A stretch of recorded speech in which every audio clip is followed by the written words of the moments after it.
আমি বলছি ওকে hyper height মারতে হবে।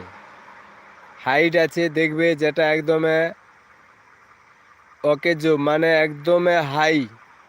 সব থেকে ইউটিউবের হাইপার হাইট হলো স্ট্যান্ডার্ড হাইট। ওই স্ট্যান্ডার্ড হাইট মারলে ও ওর লাইভ দেখতে পাবে না, কমেন্ট করতে পারবে না, কথা বলতে পারবে না, এবং ওর আইডিতে কোনো দিন আসতে পারবে না। এই কথাটা মনে রাখবে। যাকে random of height, no time out, no height, only block height, ওটাকে ব্লক হাইট বলা হয়। আমার কথা বুঝতে পেরেছো?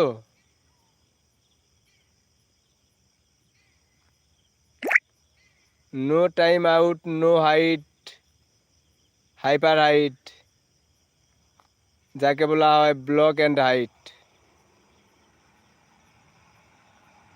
আর অমনি হাইট মারলেও মেসেজ করতে পারবে না, লাইভ দেখতে পারবে। মেসেজ করতে পারবে না, লাইভ করতে পারবে।